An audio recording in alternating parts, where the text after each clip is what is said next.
Welcome, everybody, to the 13th episode of the Boss Key Podcast. I am your co host, McQuack306, and joined as always by.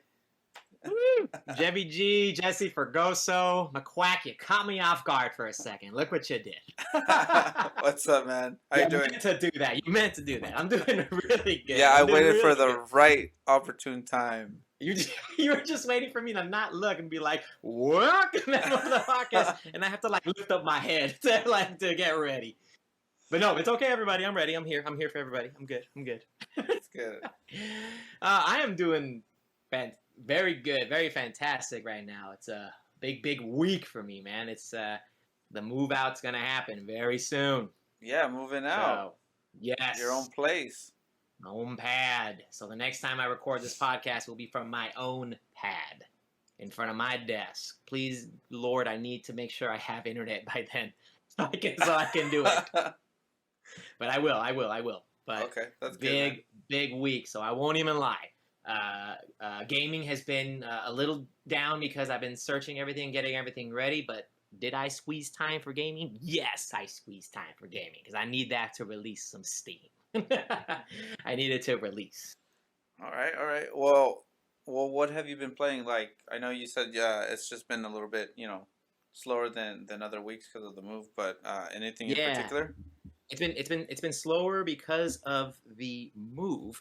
I hit up a little bit of Donkey Kong Country 2 on my Switch. Okay. I felt like getting a little bit of platforming going on. That has helped with the more chilling aspects. And for the other game that I tried out, I wanted to play Doom Eternal 6.66 update, which includes the Horde Mode. My goodness, it put a fresh coat of paint on this game. Horde Mode is sweet, but my goodness, is it a challenge?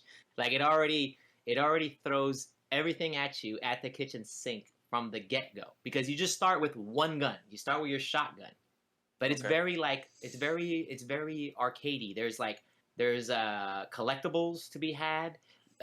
You get a new weapon every time you complete a round at random. Okay. And there's coin collecting to help add to your score. There's bounties where you have to kill the specific demon under a certain time frame because if you don't, they keep losing value. And when I mean they throw you everything at the kitchen sink, you start off with a shotgun, but no, they're already gonna give you the Doom Hunter. They're already gonna give you the Arachnotron, so you have to deal with this in front of you the whole way. Thank goodness you can pick a difficulty level, but I haven't completed all the waves yet. But the good thing is now you can complete the waves. You can complete a level. It comes in 3 waves and some intermittent blitz rounds. Okay. And then you play, and then you go on to the next level. There's 3 levels specifically, but each level has 3 waves that you're going through. 3 3-wave levels, and then when you go to the next level, it'll save your progress there. So that way, I don't have to start from the beginning. Mm-hmm. So if you're not dead, you can keep going. Okay. But if you die at any point, you have to start from the beginning. If you die, period, it's back to the beginning with you. They'll erase that. Okay. So I know from what I've played, Doom Eternal is difficult as hell, and I heard that the DLC is even like twice as hard. Where do you line up the difficulty for Horde Mode? Is it in line with the main campaign? Is it more similar to the DLC difficulty? What is it? So with Doom Eternal as a game in total, so the main campaign is the main campaign. I think everyone can play that. The Ancient Gods Part 1, which is the first expansion, that is the hardest one. That is the one where they made it for people who mastered the game. It's like this is Hugo Martin saying, "Oh, so you beat Doom Eternal really easy? Ultra Nightmare runs are easy for you? Here you go. We're gonna throw everything in the kitchen sink at you." And I think that they actually corrected that in the second expansion because it was dramatically less difficult in the second expansion. Okay. So the Ancient Gods Part 2 is is a little is less difficult than. So Ancient Gods Part 1 is the hardest one. So that is for the hardcore players that you might want to lower the difficulty level if you're not used to it. Mm-hmm. It's okay to lower the difficulty level there. But as far as Horde Mode, I would say it's between. It's a nice little between area. So it's not so hard that it's like controller throwing frustrating. Like it's not. The expansion first one was controller throwing frustrating. That one is hard. Like that is a difficult map. But it's somewhere like right in the middle. And again, you can select your difficulty level too. You can go the different levels. It's not all just one thing. So Okay. if it keeps getting harder, play it at whatever difficulty you want. I know there's gonna be some people like the purists who say like you have to play it on ultraviolet or no less than that, or you have to play it on nightmare. Dude, play it at whatever you want. I like things harder, so I play it on ultraviolet and above. But how frustrating is it gonna be if you can't even like beat it and you don't know the controls and you're not used to it? Like, dude, I don't want it to frustrate you. I want you to have fun. So I would say it's a nice middle ground between those two. So they throw things again like everything in the kitchen sink and new enemies, and it's all arena based. Mm-hmm. It's all well they all are arena based, but I think it's a fun new way to play Doom Eternal arcade style. It reminds me of again always the Horde modes of Horde mode again from Gears of War, but it also reminds me of just having more game content like Diablo 3 into adventure mode. Like maybe you're just tired of beating the campaign over and over and over again. So you just want something different, like something like no story, no nothing. You just want to pop into the fight. Yeah. Which this does perfectly. But yeah, I mean, I cannot wait to complete the Horde mode at some point. I'm just gonna complete it. I think there are 3 levels, so obviously there is gonna be an end in this, and I really want that Doom 64 costume and the classic Doom 2 costume. So I am gonna costume collect for that one. But that's what I've been dabbling in so far, as I'm getting all the leasing information and talking about renter's insurance and doing this whole adulting spiel, the whole the adulting, and then just getting everything ready for the move. But again, the gaming just like soothes me. But man, that's a lot of Doom and Donkey Kong Country 2 that I've been doing. Big Josh, what have you been playing? So on my side, I know it just released, but I've been dabbling into the Nintendo Switch online expansion pack. Nice. Basically, I had a round of Mario Kart last night with the fiance, and my God, I forgot how crazy the game was in terms of everything, physics, kart physics, and speed and stuff like that, and even knowing the tracks. Because I was like, man, I remember I was like 10, and I was like zipping through everything, and I was on the ice level, and I was able to drift and then do that hop over the gap of the ice so flawlessly. And now I'm like getting 4th, 5th, 6th place in racing.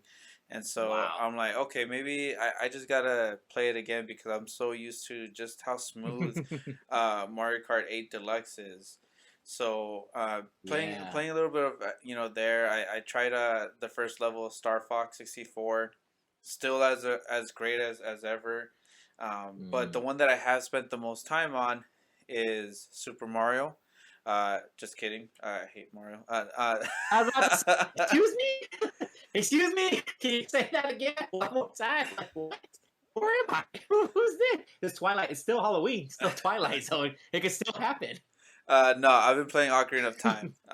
There you go. That sounds more correct. Game is still timeless as ever. I remember playing the 3DS version when it first released, and I was like, man, I can never go back to the N64 graphics. I can never go back to how they looked.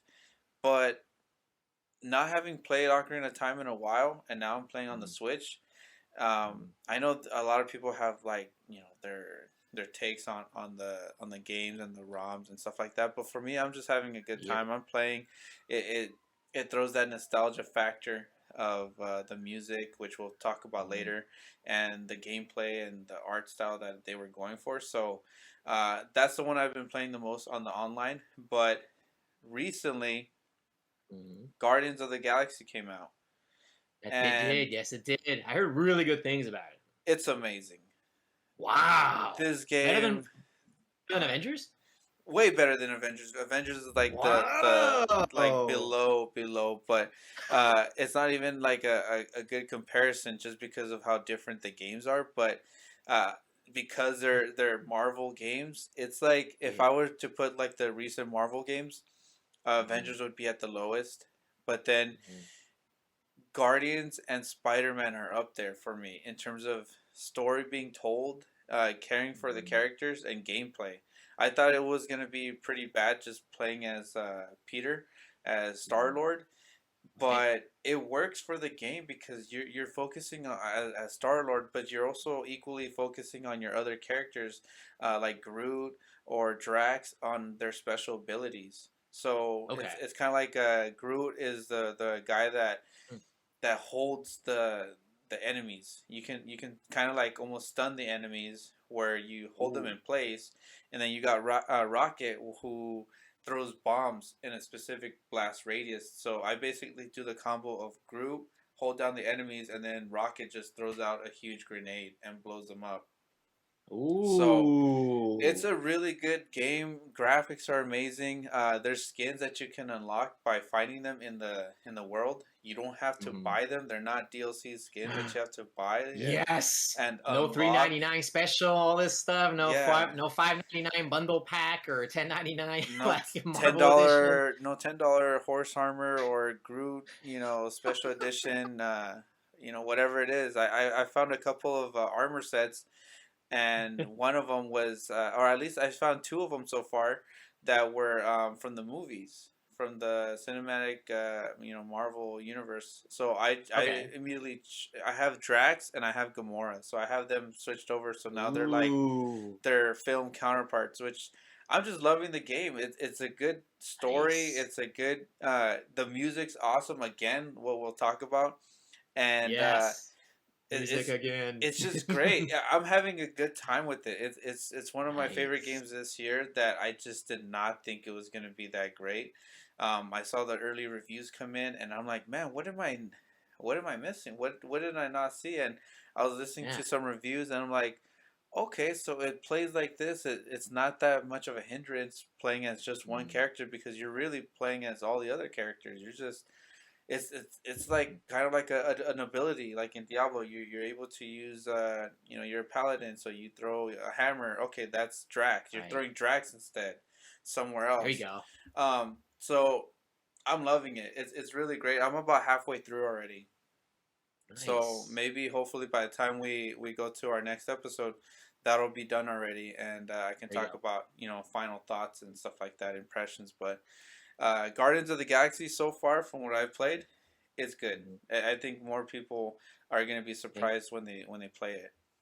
I think wow, that sounds actually really fun from the way you're explaining it, and I think the focus on the one character probably helped it. Like Yeah, help of controlling just one character because maybe I mean I'm not saying if their development cycles are really close together or if they're far apart, I'm not sure, but maybe they just learned from Avengers that maybe trying to do so many characters was kind of like not the best idea, so maybe they thought of just doing one because if they just do one as a primary focus, then they can put all their good talents into just that one character, and that one character could be amazing. But you'll have your supporting cast still helping you, like as abilities. yeah, So I mean, that's at least what I think. That's what I feel like when you put your focus on it, it's better. Because sometimes when you try to do a multi-character thing, it's hard. Like I remember, like X-Men Legends. Have you ever played that game? yes. X-Men. Yeah, I remember I love those games. specifically Apocalypse too. I Yeah. remember So specifically that one.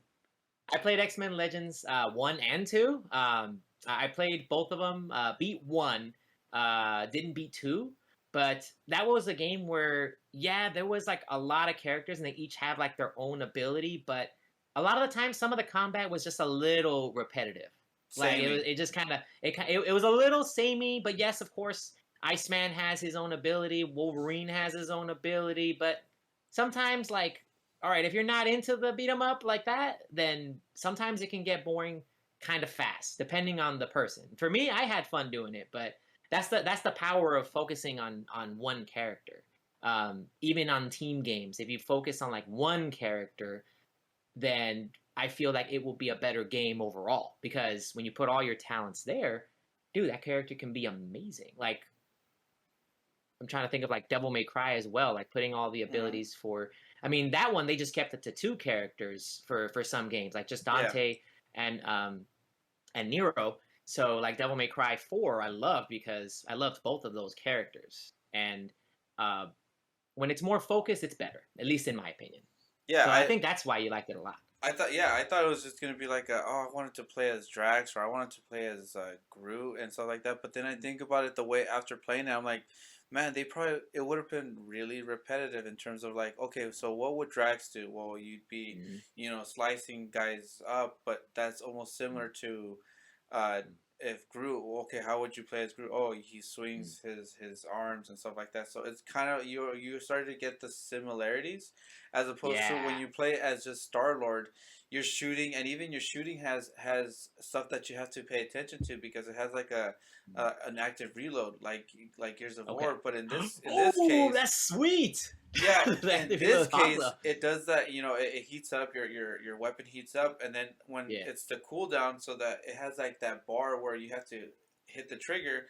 If you time it correctly, he actually throws a blast, and then you can start shooting Oh. again instead of waiting.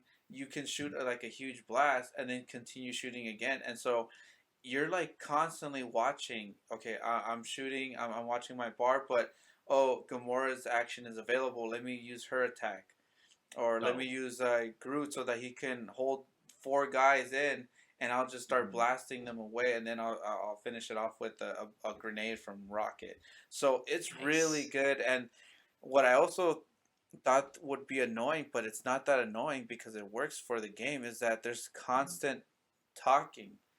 They're consistently talking, and depending on what you're doing, they could be making fun of you.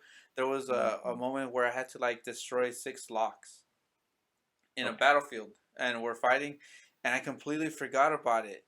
And I'm just, killing all these people. And I think Rocket says something like, "All right, Pete, or all right, Peter, it's time to break those whenever you want." And it's kind of like, "Oh yeah, that's right. I'm supposed to be breaking Oh. locks." So it was a really good.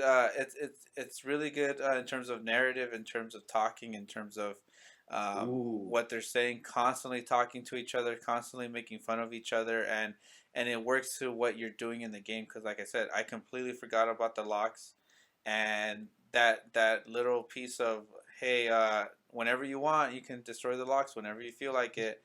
I'm like, that's Yeah. right. I gotta do that. It's like you're so immersed you forgot the mission objective. Yeah. So it's really great. Music is great. Nice. Characters are great. I thought I was also going to be thrown off because I'm so used to the movies, but they do a great job. The only thing I have a negative for is I feel like the voice actors for Rocket and Star Lord sound too similar. So sometimes I have to do look at, Mm. okay, who said that? Okay, that was Rocket and stuff like that. But Oh, overall, okay. I'm enjoying it. I love what I've played so far. So it's about Uh, maybe 8 hours that I've played, 8, 9 hours. there you go. Dang it, Bradley Cooper and Chris Pratt cost too much money, man. Can't get them to reprise their voices, man. They cost too much. But awesome, man. I'm glad you're having fun with that game. It sounds legit. Yeah. So for those for our listeners thinking about it, yeah, I highly suggest looking into it. Maybe wait for a sale if you're still kind of Iffy. hesitant. But Yeah. that's where I wish demos were still around. That's where I wish. Ah, I know. But it's only limited games that they release demos for nowadays. Like, yeah, Metroid Dread demo, they have that, Yeah, but they finally they they used to have. released one. Yeah. Yes, finally. Maybe you should have released it from the first, so that from the first place, so maybe people can get a chance when it's released. They can get it, not wait a little bit of time. You know what I think though? I think that was smart because I think everybody who was hyped for Metroid got it, and Mm. then those still hesitant are kind of like, I don't know, because I have some Twitter mutuals that were also kind of like, I don't know. I don't know Yeah. about this one because I see a lot of good stuff, but I don't know if it's for me. They tried the Mm. demo. Unfortunately, it wasn't for them. But at Okay. least they didn't waste their $60. They didn't spend There you it. go. Hey, not every game is not any. Okay, how is it? Any game is not really meant for everybody. Just because a game is like 10 out of 10, it doesn't mean that Yeah, everybody's gonna enjoy it. Somebody can tell true. me, hey, this FIFA game is the best rated soccer game ever, but I'm gonna be like, I don't play soccer games, You, so that does you, not affect me at all. you and me So will probably sit together with like controllers trying to play FIFA and be like, okay, well, this is cool. And soccer is a game. Like yeah, it's okay. Not knocking any of our yeah, sports fans games here because we probably do have some people that love sport. I get the competition aspect, like in yeah, multiplayer and everything. It's probably like the best, but again, just not myself or Josh's cup of tea. Not something that we like jump for. Like I'm not ready to grab. I love football. hmm Like I love watching football and playing like flag or tackle, whatever it is. But I'm not going to jump up and grab Madden. That's just not my game. Like I prefer to do something different in the video game aspect. yeah. So So yeah, it's that similar like game. that. Like we, Yeah, you could be somebody who loves shooters or loves a specific type of genre, but because a game is 10 out of 10, that does not mean that's for it's not everybody. perfect. So I'm glad that at Yeah, least Nintendo of all people, I don't know any other games that they really push a demo for, but they released a demo within I think 2-3 weeks of its release, so that's pretty good. there you go. Like hey, try it before you buy it. It's like the free sample at Panda Express I used to always get. Give me the piece of chicken or whatever, On a or let toothpick. me get that. let me try some of that honey walnut shrimp that everyone talk about. I'll be like, Like let me. I'm not gonna pay 250 extra, but I'll take the sample. Let me get the biggest steak that you Yeah, have right give me, there. give me, give me, give me, give me that shrimp right there. Sample. Or oh man, samples from Cold Stone for me are like the best.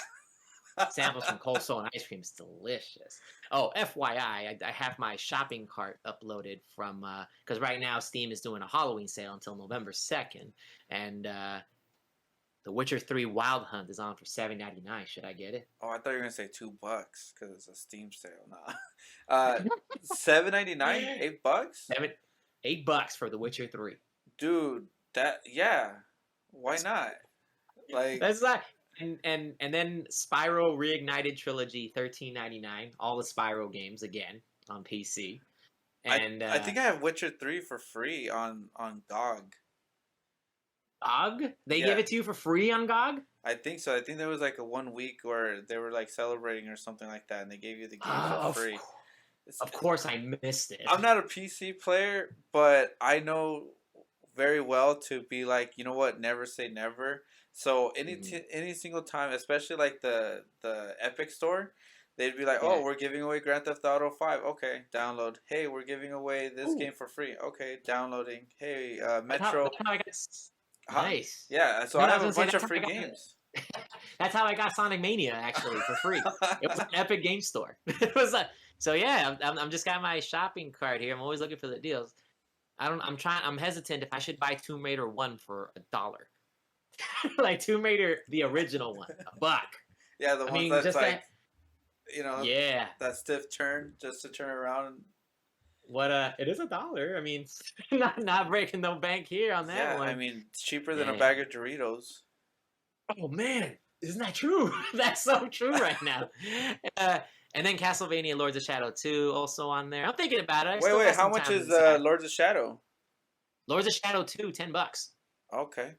So I'm looking at that one too, and that one I just like to see like the sales, and I'm trying to avoid things that I've played already at other consoles and beaten other consoles. I remember I was looking at Resident Evil 5 and like getting it again for PC, but I'm like, no, I already beat it on 360 and I beat it on the PS4. It's like I Don't hold ask, off on that. don't ask me how many copies of Resident Evil 5 or even specifically any Resident Evil game because The only one I bought multiple times is 4. I don't care how many times I buy it. 4, I did buy 4 on Steam, by the way. 4 I did. I have on every console. I even had it Yep. on iPhone when it was on iPhone years ago, but Resident Evil 5, I have it everywhere. I have it on the Switch, Xbox, Yeah. PlayStation because you never know when you want to do some co-op. I know, I know. It's the gaming life. It's beautiful. It's beautiful. Backlog is always going to be there. It's fine. I'd rather have a beautiful backlog. It's fine. You know what? I just love it. I even bought the Resident Evil 8 on Xbox One because it's on sale, and I'm like, yeah, I'll just play it probably after Guardians. Like, I'll go through another run through because that was literally before Dread. That was my game Uh, of the year, and there you go. it's that good of a game. Beautiful, dude. Like so much backlog, so much. Well, we've hinted it at a couple times during the show already, but our main topic today, actually, we'll hold off on that one yet because we have one more thing to discuss, One and small tidbit we're going to talk about real quick. we talked about it last week, and this is PlayStation going to PC, but they announced something even bigger, which makes it more official now and very closer to what Xbox has been doing already for a couple of years, which is Yeah. they've created their own, what is it, like their own stable, their own section of PlayStation, which is now called PlayStation PC. Yeah, it looks. They actually have like a logo for it and everything. It's like they are gung ho on it right now. So They are in. there, it's just more and more closer to what a lot of people have been wanting. Hmm. Specifically, and the only people that it affects are the PC players. For them Yeah, to get games like God of War, which is coming out next year for PC, the 2018 release, and Mhm. I think there's also hints that the next game is Little Big Planet, or specifically Sackboy's Big Adventure, the one that launched for the PS5. There's Right. hints that that's the next PC port. Hmm. Okay, How do you so feel about it? I haven't read about the sack. Oh, never mind. I'm actually just reading the article right now. Another PlayStation title, Sackboy: A Big Adventure, may be coming to PC too. So here it says May, but it looks like you're saying it is. And as far as for me, coming from someone who has the PC and I don't have a PS5 yet, I know it's going to sound like, yay, I love it. But in actuality, I do love it because I actually love it for the people to give Sony more of a chance to expand its audience. Because again, it's really hard because of the pandemic to even get a hands on a PS5. You still have to get it through bundles. You still have to get it through eBay, unfortunately, most of the time, or you have to like wake up the day of, like early morning, to get in line. And for some people, for whatever reason, they can't, financial wise, time wise, work wise, kid wise. There's a million reasons why they can't at the time. And for these options to be available on PC, to be playable and just to experience the game itself, I love it. I think it's great. And I know it's going to be like, oh, well, yeah, you love it. You're a PC guy. Like, yeah, but I think expanding your audience is good overall. Like, why not? Yeah, Why? It's for more people to get a chance to enjoy the games and play it at their leisure. Sometimes, what if I didn't want a PS5 right away? What if I wasn't sold hmm, immediately? What if I do not want to get a PS5 just for this one game? Which, if you open up the ability for me to do it, then I'm gonna do it. I'm gonna do it, and Sony's still gonna get my money in some way or form. They're still gonna be able to hand it out to as many people as they can. And I personally love the idea of it coming out. And then also with the PC world, different from the consoles, you can definitely do a lot of either modding, or you can do the frame rates are unlocked a little bit more. Some people really like the customization aspect. Like, some people are real tech heads and they love every little bit about it. They want the highest graphical fidelity. They want their $3,000 machine. I don't have one of those, but they want their $3,000 machine to do it, like to have an ultra wide monitor. They want the Dolby sound because they have great speakers. And from what I'm seeing, the video wise, God of War looked amazing already on the PS4. Now on the yeah, PC, it's gonna look, dare I say, it's gonna look better on the PC. It's gonna look fantastical depending on people's machines. Or some people's machines might have a little bit lower of the frame rate or a little bit lower of specs, but it's still gonna run great. But more people to play more games. What's wrong with that? There's nothing wrong with that. if more people have the ability to do it, so be it. Good job, Sony. Like I think it's fantastic. Yeah, I don't know if we'll ever get to the point of day one release. No, I no. think PlayStation is just built differently in terms of like they're very slow to I guess react or slow to take on trends. So Hmm. maybe I don't know. I mean, I also said I also thought like man I can't see PlayStation doing PC, but here we are also. So that could happen, but it's like I said, it's very difficult to see that only because when you start to look at it, it's like okay, what are they in the business of? They're in the business of selling games, but also selling hardware. If they Yeah. start to think like, hey, you know what, we really don't care for hardware, then it's gonna show with other things in terms of other types of like I guess moves or actions. But if they ever did that, if they said, hey, you know what, Spider-Man 2 is PS5 and PC day one, I still would be like, okay, that hey, I'm excited. When's the date so I can play it on Yeah. my PS5? When is the date? And stuff like that. It's not gonna be like, oh, pitchforks and hey, so you made me, you forced me to buy a PS5, and now it's coming to PC when I could have played it on PC, but I would never play it on PC. But there's other Yeah. people that would because they're PC Of course. players. They like what you stated. They like tinkering with the game to fit what they want. Hey, Of I don't course. care for 120 frames, but I do want mine to be 4K 60. Or I Yeah. want this and that and whatever it may be. So Hmm. whether it's day one or not, whether all of them come or not, or some, whatever it may be, hey, we're getting PlayStation games on PC. You're more of a PC player. You get to Hmm. enjoy the games that I'd be enjoying on my PS5, and Yeah. it's just better. I'd rather 30 people, 30 million people play God of War than only 20. There you go.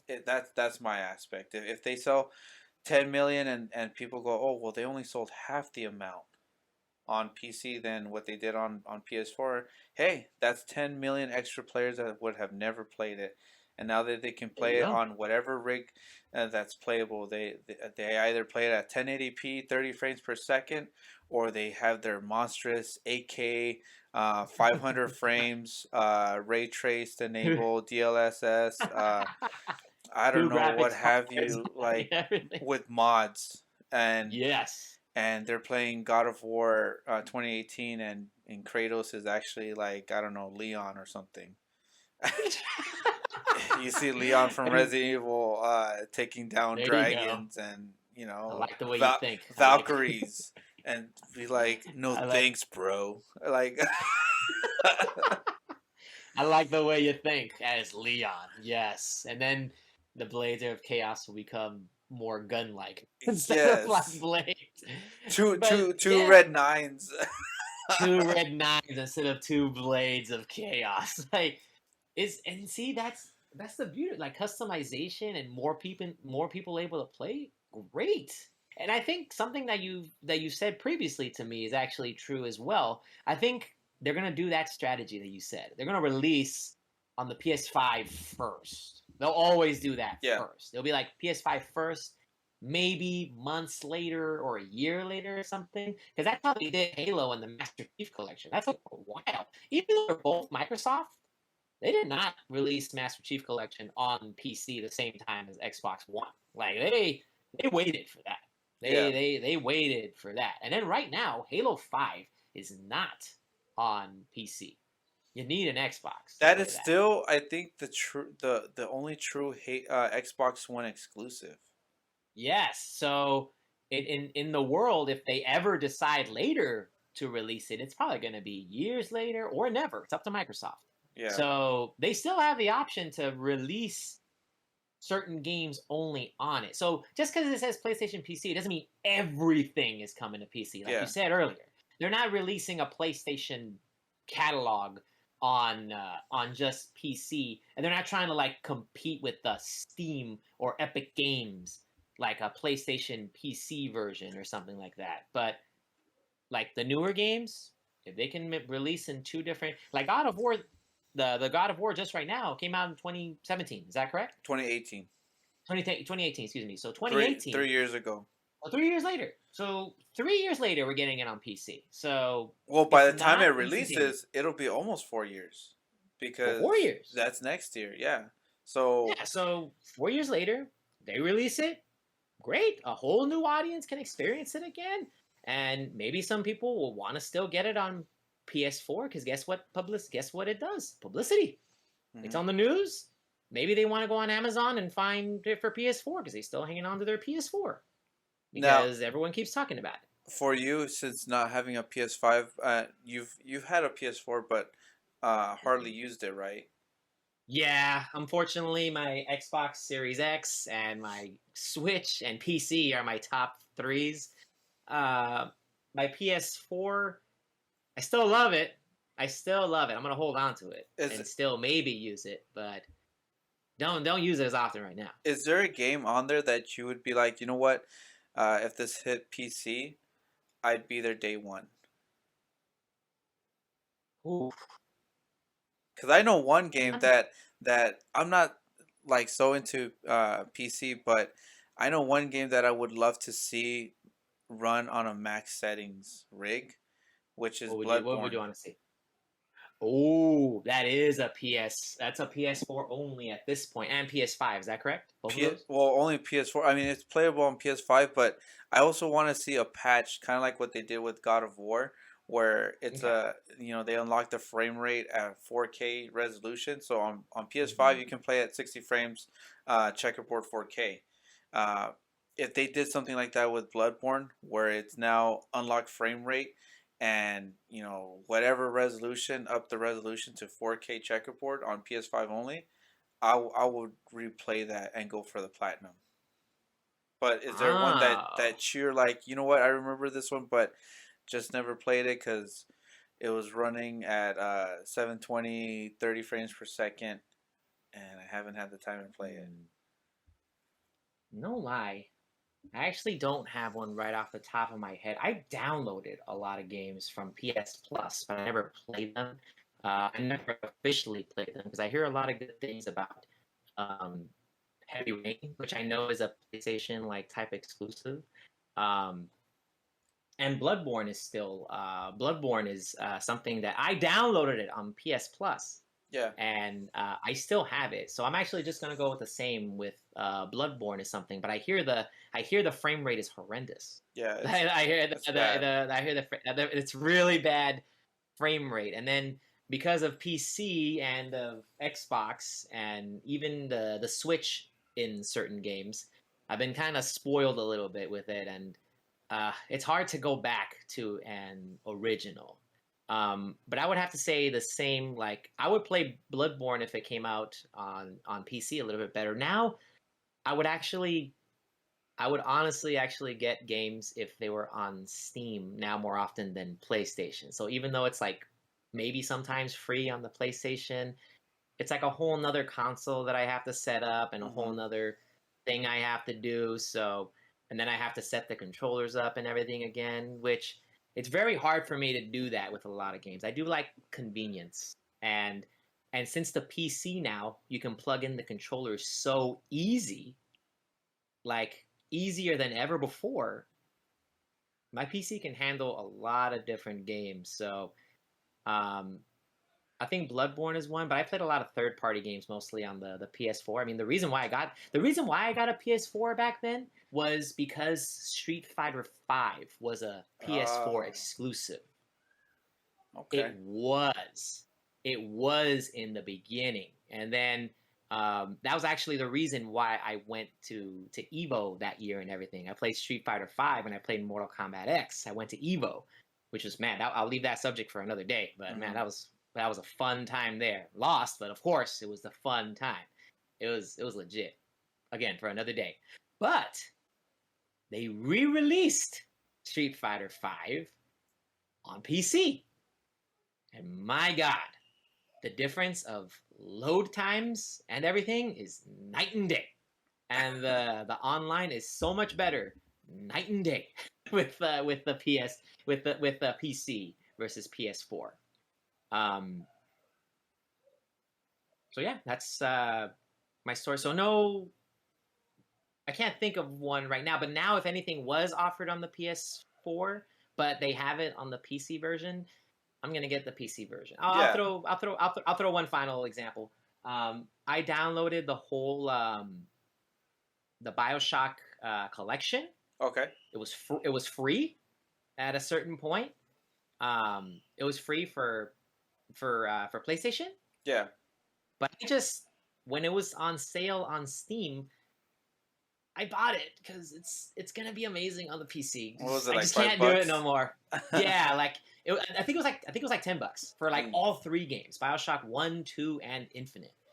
So, like on PS4, yeah, it's one of those like where it's running on its like life cycle. Everyone knows this too. Like all the games are now being released, but if it's a specific game, if it's only on PS4, of course I'll still play it on PS4. But if there's a PC version of it, I'll play the PC version of it.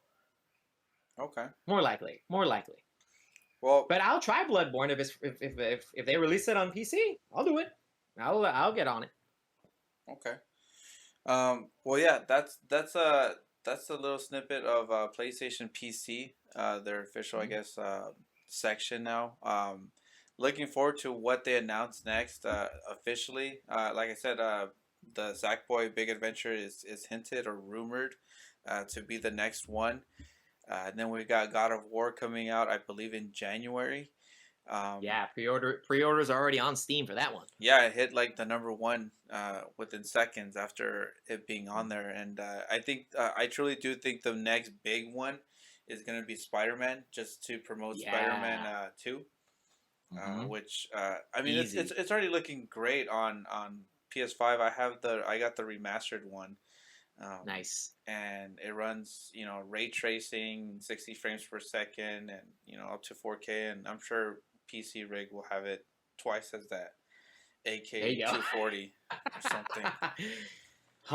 Over 100 FPS at HD, something like that. But it will.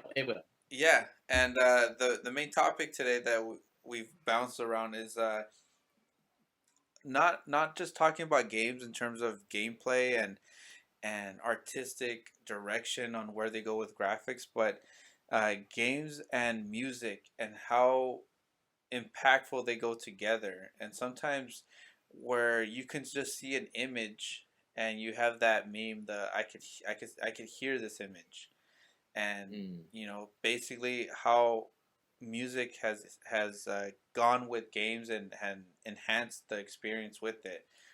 So we'll talk about our favorite games that have music that go along with it that just made the game even better. Sometimes even the music is better than the game or is more memorable than the game.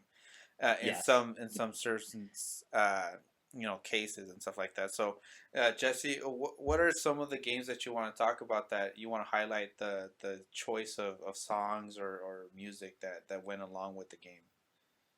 Wow. So when you brought up this topic before, gaming music is like how you said earlier. Sometimes the music from the game, it either accentuates it or sometimes it makes it better. Like it makes it like it's the experience overall. Like a lot of these tracks are now like on Spotify. And when you know that you have a list on Spotify, when you have a list on Spotify of your favorite video game soundtracks, the officials. Now there's a lot of great remixes and people and some DJs and some music artists that do their own cuts of it. They sound great too, but sometimes the original. Whenever again, like how you said, whenever you can think of the game already, when you hear the music, you already know. It's like a match made in heaven. It's like it already happened. Like I'm gonna throw like some early examples here of some music that I have loved, and I'm just gonna start off very simply with the Doom series itself. I'm just kind of starting it off early because I know I talk about Doom a lot, and it's still great. And just from the music itself, like I would just note from Ultimate Doom, the very first Doom game, the music from that game is just iconic, and you already have all the tracks. You already have hold on, I'm pulling up my official soundtrack here. So, but Doom from the very beginning, it's a very hard rocking, very metal, very beautiful soundtrack. It was not taken from the original artist, but um, it was because a lot of the music from the Doom games was taken away from or inspired by a lot of metal artists like Slayer and Pantera, and a lot of people know the beginning of Doom, how it goes.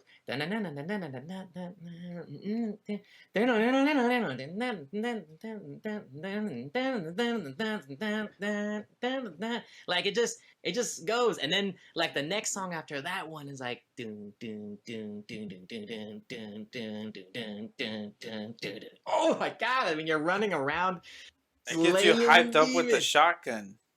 Yes, and then and it gets you hyped up. It gets you moment, and then there are some slower songs like Signs of Evil, which is a song like right before you face your first actual level bosses, where it goes ding ding ding ding dun dun dun dun.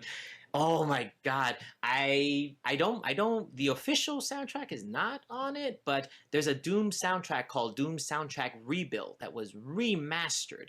I'm gonna butcher this name. Andriy Avriomovich actually remastered it with his own instruments, and it sounds amazing when you hear it on the radio. And and Doom, and then of course, if you go to Doom Eternal now, Doom Eternal is, oh my god! I listen to that soundtrack when I'm working out, when I'm in the gym. It gets me like pumped up, and like every time I think of a song, I think of a specific demon that I'm slaying at that time. There is this one song called Metal Hell in it where it goes and I'm thinking about killing the Tyrant Demon, which is a really gigantic. It looks like a cyber demon. It's not a cyber demon, but it looks like a cyber demon that has like the rockets and everything. Yeah. And when you get him in that glory kill, and then when you slice the leg, and then he comes down to his knees, and then you slice the head, and you just and then there's this one moment where you're stabbing him in the head for one of the glory kills. You're going up to his head, and then he's going like you took down this mountain. Like when I listen to the music, I get like powered up. I can imagine you running on a treadmill with a shotgun, just like yes, in Doom Marine, Doom guy's armor. I'm telling you, man. I know he's not gonna say anything to me because he's more of a silent protagonist. But I want a beer with Doom Guy if he was a real guy, because that's my boy. And then the music actually just gets you started from the beginning.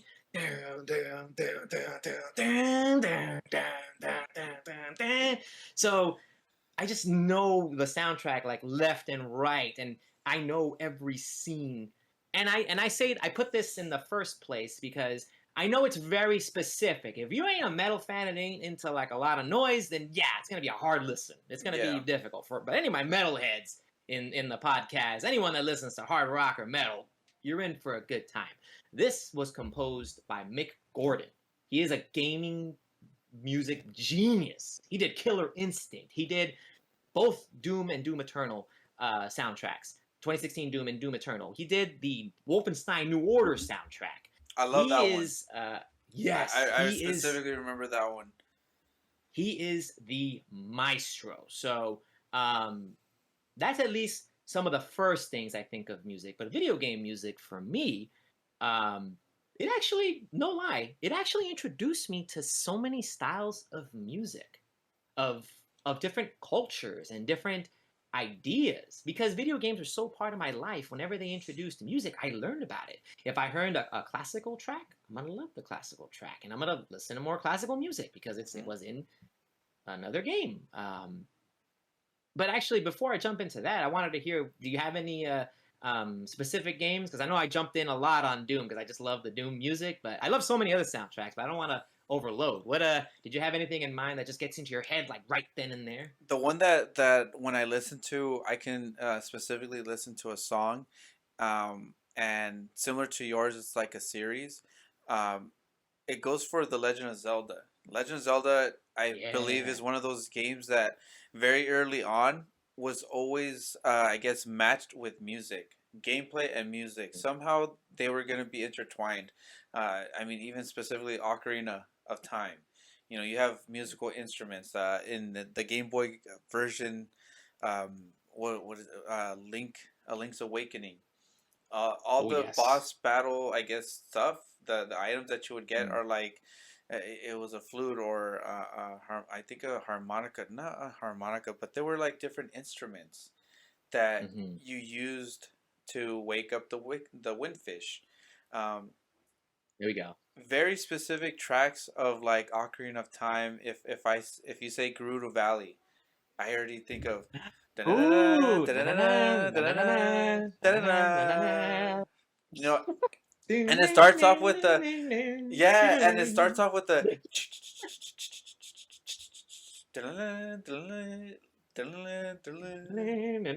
Desert. I think of the desert yeah. already. You see the image, you see the game, you see Gerudo Valley, you see remembering to sneak from the women soldiers, the warriors. You're like trying to hide Yeah. from them, and it's such an amazing track just for that one. Just saying Gerudo Valley, Yes. you can already get transported to. I remember being there, or if you're thinking of the Lost Woods, you know, Ooh. Okay. all Okay. these, Okay. and I had to bring that back in my head. Yeah. that's just That's Ocarina two. of Time. That's just Ocarina of Time, and even the melodies, the Zelda's Lullaby, or Hmm. the Song of Storms, uh, Yes. all these songs, like you hear the name of the songs, but you already start having the melody in your head, and it could be Yeah. one of those like the Gerudo Valley one has like maybe 15 seconds, and you can Mm-hmm. just put it on repeat, and you can just keep listening to it, and it's such an amazing track. Um, Mm-hmm. and that's just Ocarina of Time. Then we got like all the other ones. Like I remember listening to Skyward Sword for the first time, and it was like the first full orchestra. It was just a full blown orchestra Nice. for the soundtrack, and that became iconic. The music became iconic to it. Mm-hmm. Um, so for me, I didn't really. I guess I played Mario when I was younger, and I remember the songs, like the main songs that everybody knows. But Oh for man. Dun, dun, dun, dun, dun, dun, dun. Nah, that's really old school. That's yeah, that's everyone. I think that's everybody's first gaming music ever. yeah, Maybe for most people, that's their first gaming music. At least that our age. that or Yeah. Sonic, the dun, dun, dun, dun, dun, Dun, dun, dun, dun, dun, dun, dun. dun, dun, dun, dun, But dun, it dun, dun. wasn't until playing Legend of Zelda where I really like learned and Mhm. focused on the music and the tunes that it had. It wasn't just 8-bit music for me, or it wasn't just like No. a catchy tune. It was like different Mhm. areas. It was different places, different era. Ocarina of Time sounds completely different Yeah. from Majora's Mask. Uh, they Ooh, Majora's Mask had a banging soundtrack too. Yeah, It that was one's more really good. spooky. That one's more Mhm. darker. Mhm. Because of what game it was. It was Majora's Mask. It was all about Mhm. death. So Mhm. Legend of Zelda for me, I like to highlight as the main one for music, just because the music was also like so intricate to the gameplay. Ocarina of Yes. Time, you had to play melodies, you had to play different notes to Mhm. activate a song that activated a portal or activated a door, something like Mhm. that to progress through the game. It was Like that yeah, classic sound, dude. There you go. so for everything, like even through all the other games, handhelds or portable, and even which was very weird, Breath of the Wild hardly had a soundtrack. It was They're trying to go very more of like an ambient vibe on that, yeah, right? it was very like just Hmm. peaceful. You may hear a couple piano notes here and there, but it wasn't until Hmm. you met a guardian that it was like Then they turn it up. you get that piano like stress level, like you're about to get killed, this dude's about to like follow you everywhere and kill you. um but Mhm. for me, Legend of Zelda, by far, you can tell me a song, you can like the name of a song, or I can hear it, and I'm already there. I already know what section of the game or which game you're at, There we go. and I just love Zelda music in general. I could have it in the background and just Yeah. working, and I'm at peace. I'm happy working. Yes, dude. Video game musicians or music artists need more credit, man, because Yeah, that's an integral part in everything. It's an integral part of the game. I'll even throw in another. I think you mentioned earlier your from the SNES was like your first taste of like the music was different yeah. from the game. Like it just hits differently. So same thing with me. The first time like music started hitting me in the games was the Donkey Kong Country series. That Okay. game brought it. That game brought in like the jungle kids. That just made it.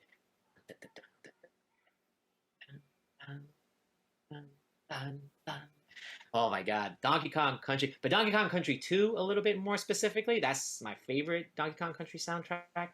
But every track from there, like the lava levels and the final boss battle and the castle level and when you find the lost world level, like again, when you have these in your head, you already know what level it is. Nothing is blended. Everything Mm-hmm. is signature and unique. Like I'll just use the lava levels like dun dun dun dun dun dun dun dun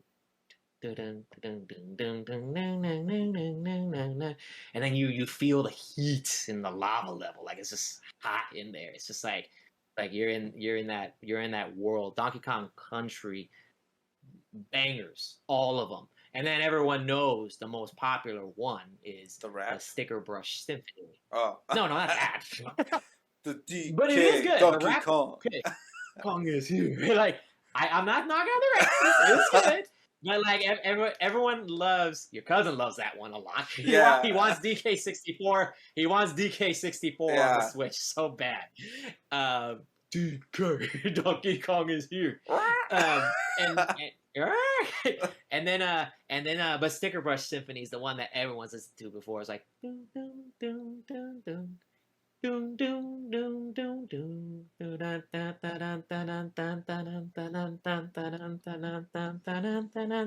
like it just it's so good when it makes you like cry like a little bit. It's so good music, like takes you back, but it shows like the hard work that was added in. Actually, on your shirt right now that I see Castlevania, that is also a series that I love Halloween. the music.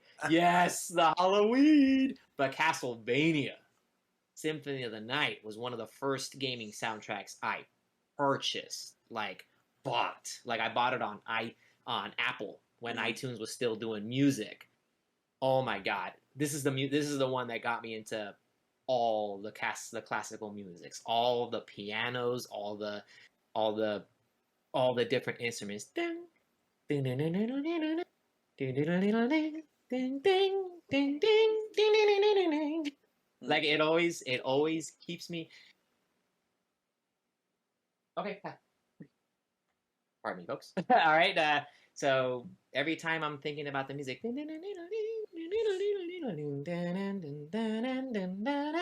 it is fantastic, and every single room had its own musical Yeah. piece. If everyone would go on Spotify and listen to the Symphony of the Night soundtrack, you will not regret it. That is gaming. That's gaming music bliss. Unfortunately, it's gonna be known in its Japanese title on Spotify, um, but Symphony of the Night soundtrack is boss. But every Castlevania track, like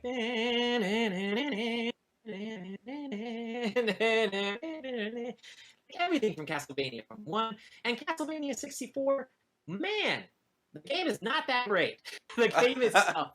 But the soundtrack is dang, different. Yeah, that's a different 10 story. out of 10. 10 out of 10. So Castlevania is the other big one that I love with music. Is there another like big old series you can think of? Well, not really. Well, it's a series, but it's kind of like a sub series. It's not more of unique music, but licensed soundtracks, and the two that I wanted to Ooh. highlight was Mm-hmm. Need for Speed Underground There we go. and Tony Hawk Pro Skater 1 and 2. Oh yes. Need for Speed Underground, I think everybody knows the song. I think everybody knows the first song when you first boot up Underground, you get the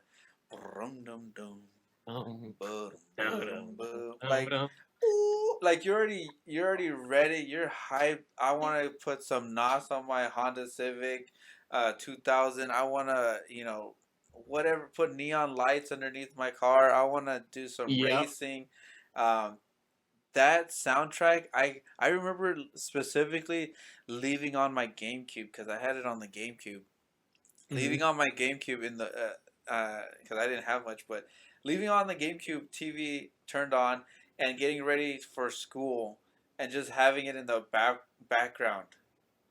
You And used your GameCube as your CD player? yes, that's when Yes. somebody told me that it doesn't play Nice. CDs. I'm like, yes, it does. Watch, and it's like Need for What's the Speed. And I'm like, look, it even has like the best like background video, like that the music, and just seeing your car like pull up, and then it would roll away, and a new car would show up, and it was just a great soundtrack. Uh, I think Rob Zombie was in that one as well. Uh, He had one track. Yes, he did. I'm yeah, looking it up right now at the same time. He had one track on it. that one, I think I remember one called like Magic Carpet or something like that. Magic Carpet Ride or Carpet something like that. Um, Okay. yeah, the music, I just loved it as a teen. It fit with the game Mm. so much. The other one was Tony Hawk Pro Skater 1 and 2.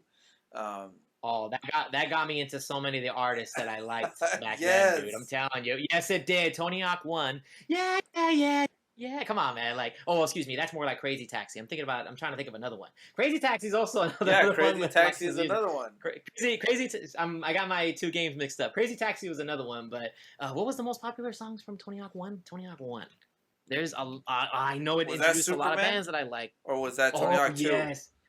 Let me see. Let me see. One soundtrack. I'm gonna jumble up into this. I remember this because in high school, I was a tempted skater kid. I wasn't still very good, but all my friends liked skating at the time, so we were all just trying to skate. But the music from that one, there you go. I think it is from one Goldfinger, baby, Superman. That one, yeah. Yes, and then that was the main track from that was one of the main tracks from there. Everyone like and yeah, I remember you'd be on like on the beach level like doing that Hmm. soundtrack and oh man. And then let me see what I think Tony Hawk Pro Tony Skater Hawk. 2 it had Rage Against the Machine, which I loved. So that's why I had to put both of them, specifically Tony Hawk Pro Skater 1 and 2. I just Oh yeah. remember loving the soundtracks and being able to, you know, skate, grind, and do all these Mm-hmm. tricks while listening to some good music. And I wanted to highlight those because as much as we give credit, um, a lot of credit on the original music that these games show off, but Mm-hmm. sometimes you can get a really good game and make it Mm-hmm. even better with a licensed soundtrack like The right tracks. yeah, like Need The for right Speed tracks. and Tony Hawk. So those two games I love, especially equally just because of the music tied with the games.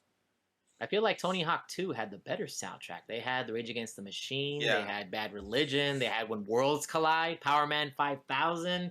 I'm already imagining my spiky hair self back in the day. I used to yeah. rock spiky hair. Oh, same It here, was it dude. was it was that was just Same. such a 2000s thing, man.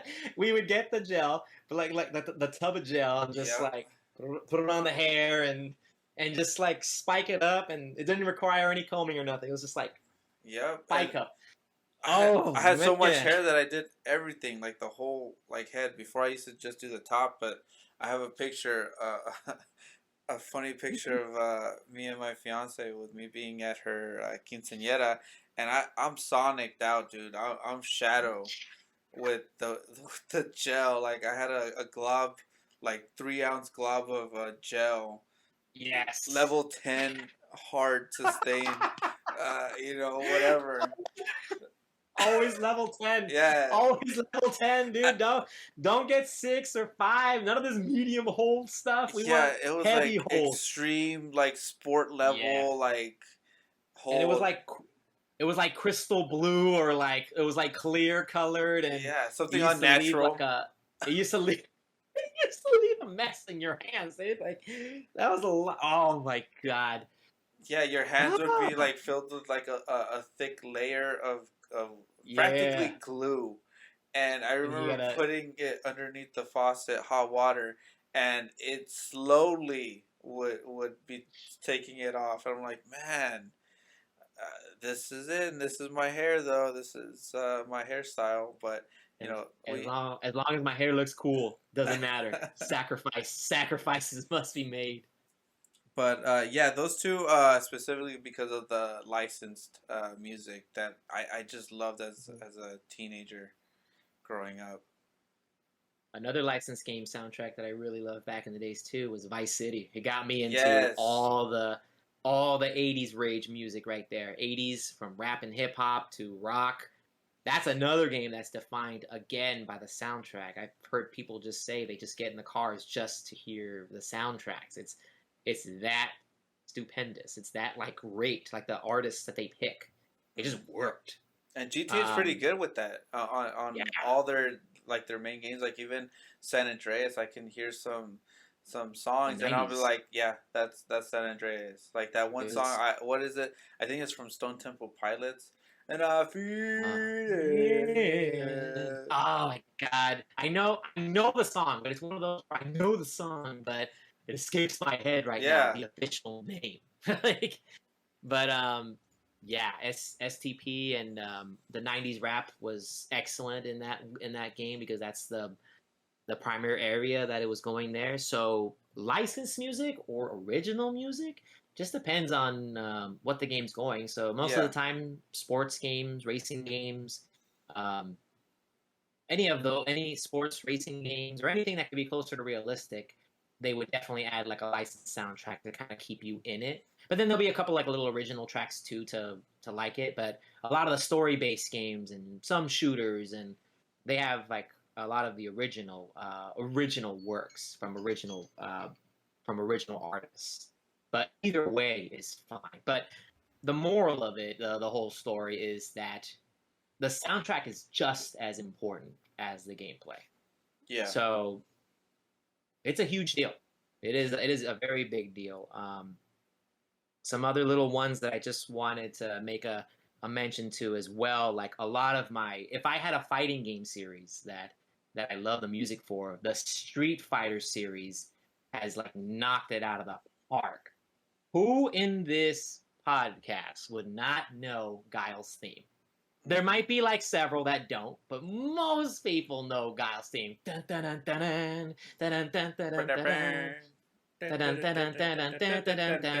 you don't know it, you probably have seen the meme of it with like basically when someone's winning at something, they play Guile's theme, and Guile's theme just goes with everything.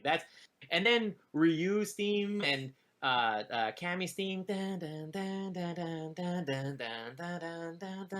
and the fighting game music. I mean, I think I've mentioned in podcasts before that I love Mortal Kombat the best as the fighting game series, but as best music, not really. The music winner is definitely Street Fighter. The next best one after that would be the Tekken series. If you played any Tekken game, Tekken just that's on my Spotify playlist all the time. And then Tekken 7 is just epic music. It actually has my favorite video game soundtrack. My favorite video game song so far of all time on that one. If anyone wants to listen to it, it just sounds amazing. Moonsiders Part 1. Now that soundtrack, it's on a huge like infinite level, and it's just so calming and so energetic at the same time. Dun, dun, dun, dun, dun, dun, dun, dun, dun. Dun, dun, dun, dun. Like it's something that will get you pumped up and calming at the same time. It's always on my multiple repeat playlist on Spotify. It's always on, and it actually gets me really hyped up for the day. from a video game soundtrack. It gets me hyped up, like gets the day started. Um, and then um, just some other little soundtracks that are amazing if anyone wants to hear them. The Turok soundtracks are great. These are both on Spotify.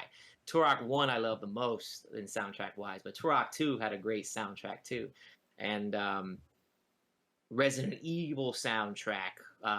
Almost every Resident Evil game has great. Resident Evil 2 I feel was the best, but Resident Evil 1 was great there too. Starcraft, for any of my other PC fans who've played PC since the early days, Starcraft had amazing soundtrack as well. Blizzard was knocking it out at the time with the games. And I mean, I'll throw another one that I love the most. Mega Man X4 is my favorite Mega Man X soundtrack. A lot of people will say Mega Man X1 is their favorite, which of course it is because it's the one that started it all and it had that sound. But to me, Mega Man X4 soundtrack was, especially the boss theme, was just exquisite. Like I think Mega Man 2 is for me. Mega Man 2, yeah. Like the not X2, right? Mega Man 2? Yeah, Mega Man 2. Yeah. Also, like on the top of the list there too. So these are just more from like original musics, but you must have.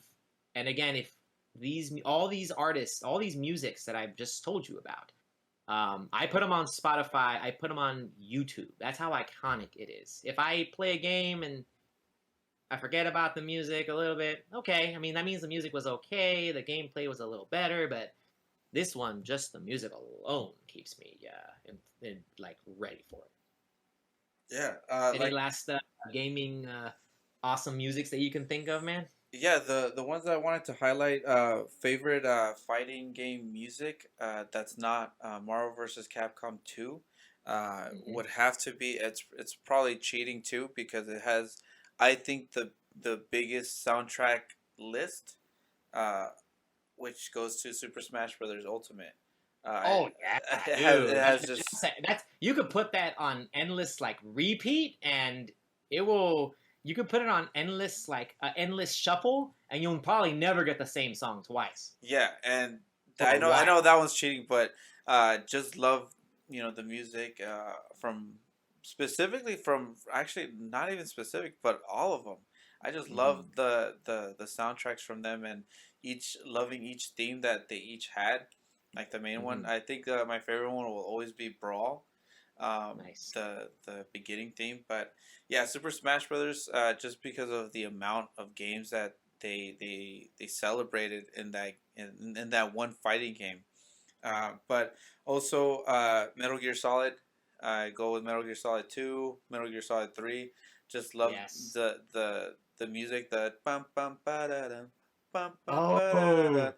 When you're, it's already tense as it is, and that's the perfect song to go with it. Obviously, Snake Eater. Yes. Snake Eater. So good. And actually, right before you jump into the next game, no lie, from Metal Gear Solid 2, when you actually fight the bomb maker, Fat Man. Yeah. And he's like rollerblading all over the place. But that's some music that makes me think of him right away. Yeah, that's definitely iconic right there. I think Metal Gear Solid. I think it would either be Metal Gear Solid 2 or 4 that has the best music. I would have to re-listen to them again, but I feel like those had the most iconic moments, especially Metal Gear Solid 4 main theme. It was very slow. It was very like the guitar